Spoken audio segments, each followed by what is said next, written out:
Hai, apa kabar anak-anak? Ibu harap kalian dalam keadaan sehat dan bahagia selalu.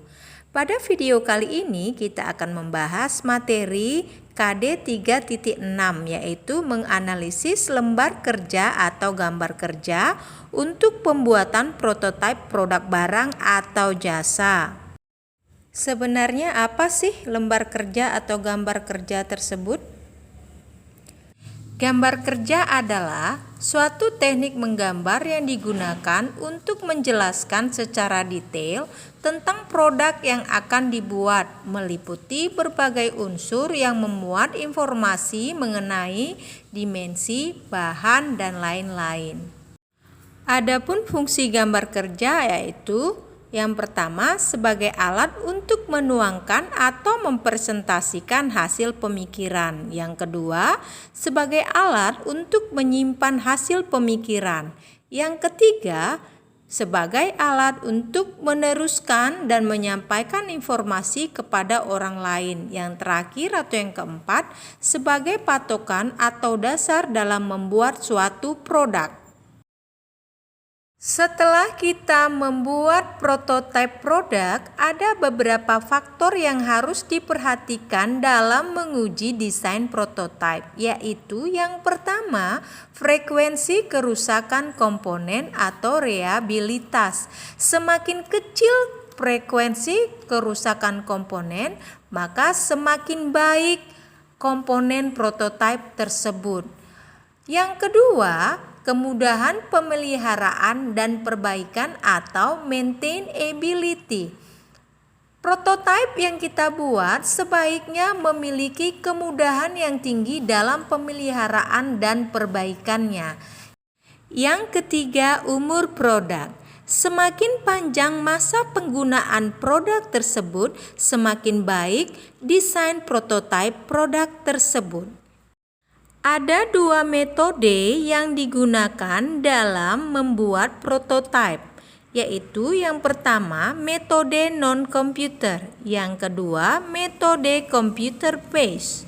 Metode non-computer terdiri dari 4 jenis, yaitu yang pertama sketsa atau mock-ups, yang kedua storyboarding, yang ketiga skenario, yang keempat tutorial dan manual. Sketsa merupakan gambaran atau lukisan pendahuluan yang kasar ringan, semata-mata garis besar atau yang belum selesai. Sedangkan mock-ups disebut sebagai visualisasi sebuah konsep desain.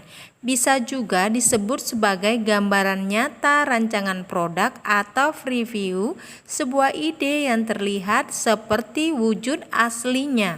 Berikut ini merupakan contoh sketsa dan mock-ups. Storyboarding atau storyboard adalah sebuah desain sketsa gambar yang disusun secara berurutan sesuai dengan naskah cerita yang telah dibuat.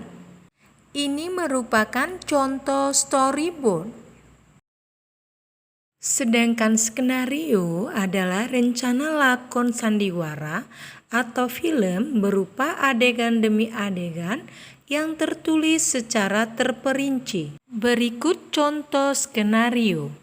Berikut ini beberapa terminologi prototipe.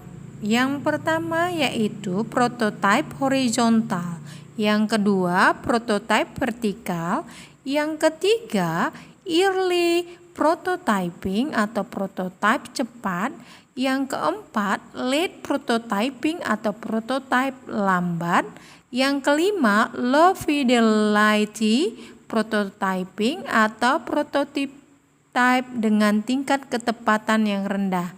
Yang keenam adalah mid fidelity prototyping atau prototipe dengan tingkat ketepatan sedang. Yang terakhir adalah high fidelity prototyping atau disebut prototipe dengan tingkat ketepatan yang tinggi. Prototyping tools terdiri dari 3, yaitu yang pertama Draw or Paint program, yang kedua Script simulation atau slideshow. Yang ketiga, interface builder. Draw atau Paint program, contohnya Adobe Photoshop dan CorelDRAW. Script simulation atau slideshow, contohnya PowerPoint, HyperCard, Macromedia, Director, HTML. Sedangkan interface builder, contohnya adalah Visual Basic dan Delphi. Sekian materi kali ini. Jika ada pertanyaan, silakan ditulis di kolom komentar. Sampai jumpa di video pembelajaran selanjutnya. Bye-bye.